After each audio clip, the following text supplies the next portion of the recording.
as well as to other challenges we seek to solve in space. The first is the growing application of Australian R&D to space, then how we're moving from national to global projects, and then finally how missions can encourage and inspire. So, Australian R&D. So Australia has world-leading expertise. We are one of the world's best research systems. It develops outstanding innovation in a really wide range of areas, but we are only really starting to explore how those innovations can be used in space. This applies doubly to NASA's return to the moon. The programme will lead innovation in so many areas: in power, communication systems, life support for astronauts, food, medicine, shelter, robotic systems, and prospecting, mapping, and processing to exploit the resources of the moon, and then later, Mars. CSIRO's Future Science platform is funding more than 20 projects, many of which address challenges in these areas. But I'd like to talk firstly about deep space optical communications. Australia has a long history, more than 50 years, of providing communication services for deep space missions for a variety of space agencies, including NASA, ESA, and JAXA. But technology is evolving, and we're moving from radio frequency to, in the future, high-speed space laser communications. NASA already has advanced plans over the next decade to span the solar system with a network of communications by laser. And this gives a unique opportunity for Australia to bring together its long space tracking heritage and its deep experience in optical astronomy. So with our partners at ANU and elsewhere, we're building Australian excellence in this new communications technology so that when that first woman walks on the moon as part of the Artemis program, Australia will be ready to play our part in bringing those high-resolution images back to Earth. And just imagine how different it will be, instead of those grainy black and white pictures that we had of the Apollo missions, to be able to see people walking on the moon in high-res colour. Robotics is another critical area for this.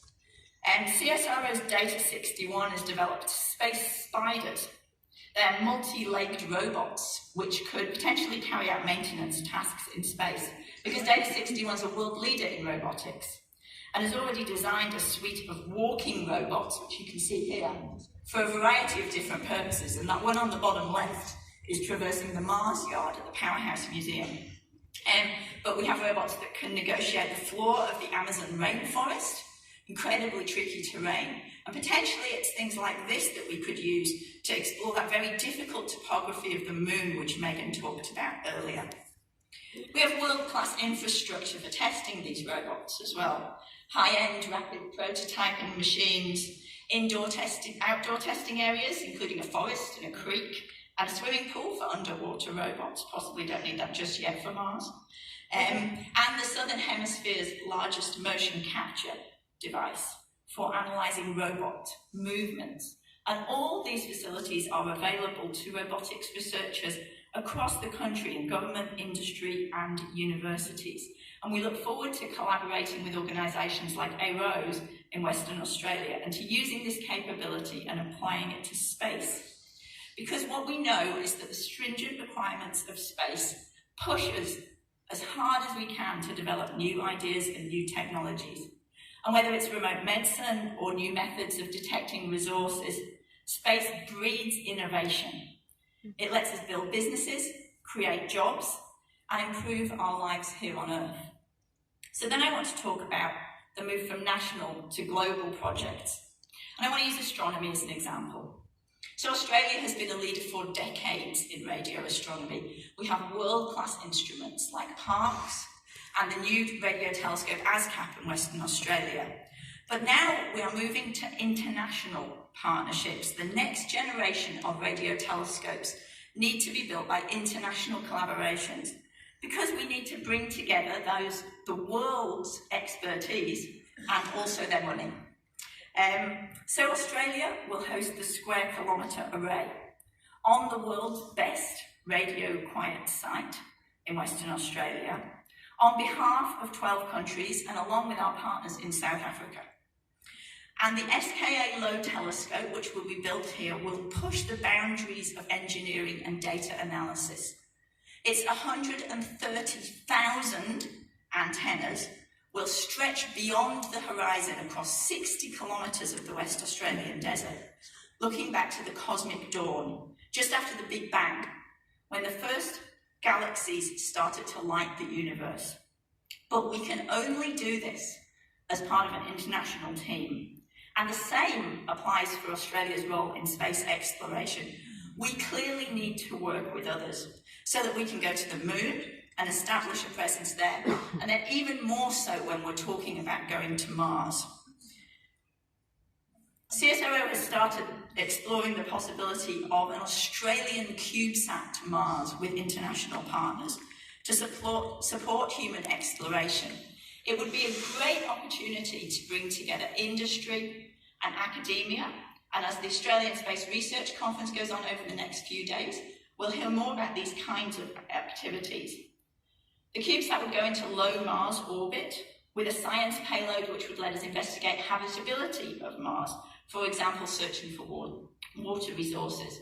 And this study has already taken us to engage with international partners to start learning about the challenges and opportunities of deep space missions. How exciting would it be to have an Australian CubeSat with an Australian flag on the side, circling a whole new world? And so to my third trend, the value of mission-oriented research. So whether it's small national projects or large international missions, a goal pushes innovation. We know this. It encourages collaboration and it inspires participation. As the economist Rariana Mazzucato said, one of the strengths of mission-oriented research is that it calls forth the willing, organisations that see their capabilities matching the problem, but that may not even identify at the moment as being part of the space sector. So the Space Agency's partnership and our partnership with NASA will inspire us in Australia to work harder and more innovatively, to grow industry and build bridges across sectors. And it will also inspire the public and students. Even 50 years later, Apollo 11 is inspiring a whole new generation. We've seen how the Israeli Beresheet and the Indian Chandrayaan moon missions can bring whole countries together and inspire students into STEM. And Australia's space program can do the same. These young people will be our future scientists and engineers, helping us address Australia's challenges in agriculture and transport, in climate change. We recently hosted our 4th Space 2.0 workshop, and our attendees spent 2 days discussing possible missions from monitoring water across Australia to searching for lunar resources. I hope that we were able to encourage collaborations and foster ideas that will bear fruit across the Australian space sector, bringing together startups and academics, primes and government. So it's been an amazing year. I think we've got another amazing year to come. CSIRO will start to run its Novasar national facility, SAR-based satellite built by Surrey Satellites in the UK. This is a picture it took of Canberra earlier this year. The agency will start to build infrastructure such as mission control in Adelaide and the Robotics Centre in Western Australia. The SmartSat CRC will start its first project. Lot 14 will host the Space Agency and others. Our startups will carry on growing with new investment, new customers, new innovations. And our researchers will continue to push the boundaries of what's possible. And Australia will build our partnership with NASA to help them return to the moon and to help us grow our space industry so that we can inspire the next generation. Thank you, and I look forward to seeing you next year.